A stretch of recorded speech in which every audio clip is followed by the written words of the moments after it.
Praise the lord. అందరికీ వందనాలు తెలియజేస్తున్నాను.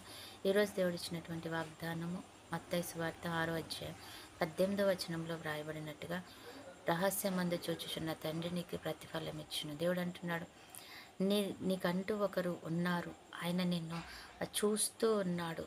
హాగర్ను చూసిన దేవుడు నిన్ను కూడా చూస్తున్నాడు. నిజంగా హాగరు ఎవ్వరు లేరు ఇక్కడ, ప్రభా నన్ను ఎవ్వరూ చూడడం లేదు, ఇక నా బిడ్డ చనిపోవడం తప్పితే వేరే మార్గం లేదు, నా బిడ్డ యొక్క మరణాన్ని నేను చూడలేను అని అంటూ దూరంగా ఆ బిడ్డని చెట్టు కింద పడుకోబెట్టి ఆమె దూరంగా వెళ్ళిపోయిందంట. కానీ ఆమె ఎప్పుడు గమనించుకోలేదు దేవాది దేవుడు ఆమెను చూస్తున్నాడు అని అనమాట. ఈరోజు నీతో కూడా దేవుడు అంటున్నాడు, నువ్వు అనుకుంటున్నాను ఎవ్వరూ చూడట్లేరు ప్రభా, నా బాధ ఎవ్వరికీ అర్థం కావటం లేదు ప్రభా అని అనుకుంటున్నావు, కానీ దేవుడు నిన్ను చూచుచున్న దేవుడు అంటున్నావు తండ్రి.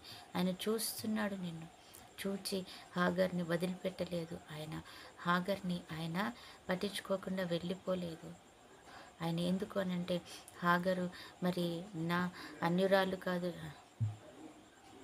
హాగర్ అన్యురాలను లేకపోతే హాగర్ నన్ను నేను వేడుకోలేదనో ఏమీ తెలియదు. హాగరు నాకు సంబంధించింది కాదనుకొని ఏది అనుకోలేదు, కానీ ఆమె కన్నీటిని చూశాడు. అందుకే ఆమె ఒక పేరు పెట్టింది దేవునికి, ఏమనంటే ఆయన నన్ను ఎవ్వరూ చూడలేదు కానీ దేవుడు నన్ను చూశాడు, అందుకని నువ్వు చూచుచున్న దేవుడవి అని చెప్పింది. ఈరోజు ఆయన కూడా నీకు కూడా నాకు కూడా చూచుచున్న దేవుడు. నీ కష్టాన్ని ఆయన చూస్తున్నాడు, నీ శ్రమను ఆయన చూస్తున్నాడు, నీ భారాన్ని ఆయన చూస్తున్నాడు, నీ బాధను ఆయన చూస్తున్నాడు.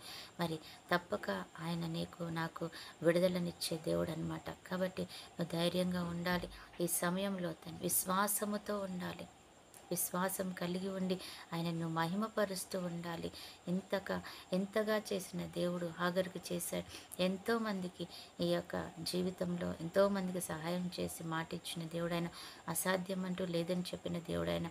కాబట్టి ఈరోజు నాకు తప్పకుండా సహాయం చేస్తాడని అంటున్నాడు. నిజమే, నేను చూస్తున్నాడు, మనుషులు నేను చూడట్లేదు అని అనుకోవద్దు, లేకపోతే నాకు ఎవరు సహాయం చేయడం రావట్లేరు అని అనుకోవద్దు. దేవుని నామాన్ని మహిమపరచు, ఆయనని వేడుకో, దేవుడు తప్పకుండా నీకు సహాయం చేస్తాడు. అటు కృప దేవుడు మనందరికీ ఇచ్చునుగాక. ఆమేన్. ప్రార్థన. పరిశుద్ధుడైన దేవా, ప్రేమ కలిగిన తండ్రి, యేసయ్య నీకు వందనాలు. ఈ సమయంలో ప్రభా నిన్ను జ్ఞాపకం చేసుకుంటుండగా తండ్రి, ప్రభా మా మధ్యలోనికి వచ్చిన గొప్ప దేవుడు తండ్రి, హాగర్ని చూసిన దేవుడు మమ్మల్ని కూడా చూస్తున్నా, రహస్యంగా నువ్వు చూస్తున్నావు యా తండ్రి. ప్రవేశ ఆయన కార్యం చేయుచున్న దేవుడు అంటున్నావు తండ్రి. ప్రవేశ నేను విడిచిపెట్టే దేవుడు కాదు అంటున్నావు తండ్రి, నీకు వందనాలు. ఆ రీతిగా తండ్రి నువ్వు మా కొరకు ఉన్నావు నాయన, మమ్మల్ని చూస్తున్నావు కాబట్టి మా జీవితంలో మరి ఈ పోరాటాన్ని తండ్రి, ఈ భయంకరమైన స్థితిని అయ్యా నువ్వు జ్ఞాపకం చేసుకొని మాకు సహాయం చేయమని అడుగుతున్నావు.